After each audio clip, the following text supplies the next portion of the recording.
Iran Israel युद्ध का असर अब भोपाल की थाली तक पहुंच गया है। सरकार द्वारा एलपीजी पर एस्मा लगाए जाने से शादी ब्याह के सीजन में कमर्शियल सिलेंडर की मारामारी शुरू हो गई है। गैस एसोसिएशन अध्यक्ष बीएस शर्मा का दावा है कि सप्लाई रुकी तो छोटे दुकानदार धंधा बंद कर देंगे और महंगाई का विस्फोट होगा। इधर चैम्बर ऑफ कॉमर्स के नेता गोविंद गोयल ने चेतावनी दी है कि सिलेंडर पर रोक लगी तो शहर में भुखमरी जैसे हालात बन जाएंगे। जवाब में कलेक्टर कौशलेंद्र सिंह ने स्पष्ट कर दिया कि अब गैस का मोह छोड़कर इलेक्ट्रॉनिक मशीनों का रुख करना ही एकमात्र रास्ता है। युद्ध सरहद पर है, लेकिन संकट भोपाल के रसोई बजट और पेट पर भारी पड़ रहा है। पे अभी प्रतिबंध है और वो जो है अभी इंडक्शन का इस्तेमाल और दूसरे अल्टरनेट स्रोत के इस्तेमाल का बात की है। कोई जमाखोरी नहीं करे, घरेलू सिलेंडर्स की इस पे नियंत्रण रखने की बात है और किसी को पैनिक होने की बात नहीं है। नहीं, वो तो एक नहीं, ऐसा एकदम नहीं है। जो अभी 25 दिन की समय सीमा सबको मिलता रहेगा, किसी को पैनिक होने की ज़रूरत नहीं है।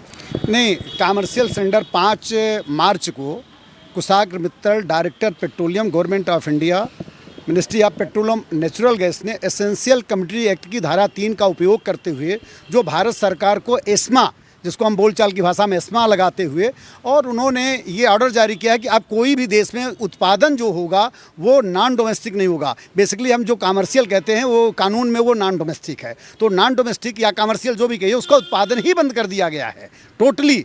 और 5 तारीख के बाद जिन कंपनी के पास जितना पड़ा हुआ था 1-2 दिन, वो दे दिया। कल से टोटल मतलब कमर्शियल सिलेंडर की आपूर्ति प्लांट से डीलरों को बंद कर दी गई। ये केवल भोपाल नहीं, मध्य प्रदेश नहीं, पूरे देश में, जम्मू कश्मीर से लेकर कन्याकुमारी तक।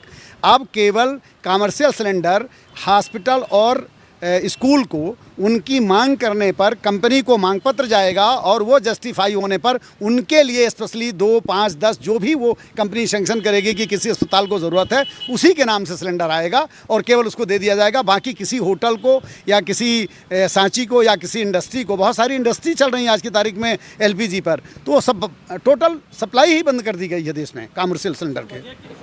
तो बैठक में हमने पूछा कि भाई इसका कोई सब्स्टिट्यूट तो बताइए। कमर्शियल गैस यदि नहीं मिलेगी तो इतनी होटलें कैसे चलेगी? आप समझे, इतने जो शादी ब्याह हो रहे कैसे होंगे? इंडस्ट्री में भी लगता है, सब कुछ लगता है, तो सब्स्टिट्यूट इमीडिएटली तो हो नहीं सकता। इसलिए मेरा सरकार से हमारा निवेदन है, भाई 10-20% कम कर दीजिए, 75% डोमेस्टिक दीजिए, 75% कमर्शियल दीजिए, इस तरीके से काम चलने दीजिए। यदि 100% रिस्ट्रिक्शन होगी, अभी शादियाँ बहुत हैं, क्या करेंगे लोग? अच्छा, बाहर के 1,50,000 लोग भोपाल में रोज़ आते हैं, वो कहाँ चाय पियेंगे, कहाँ खाना खाएंगे? इंडस्ट्री में लेबर के लिए खाना बनता, वो कैसे बनेगा? ये सब समस्या, इसको व्यवस्थित करने में समय लगेगा।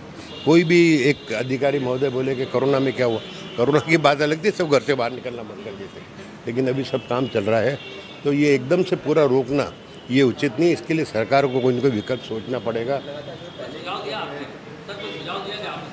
नहीं, हमने कहा कि भाई आप जैसे डोमेस्टिक है 100% देते हैं, कमर्शियल 100% देते हैं, उसकी जगह 75% दोनों कर दीजिए, ताकि इस बहाने दोनों के काम थोड़े थोड़े चलते रहें, आदमी अपना उस तरीके से उपयोग कर सके। लेकिन 100% रोक लगाने से तो होटल भी बंद हो जाएगी, टूरिस्ट बंद हो जाएंगे, शादियाँ रुक जाएगी, एकदम से व्यवस्था चरमरा जाएगी। इसके लिए सरकार समझे। एमएस टीवी के लिए स्वाति ओगले की रिपोर्ट।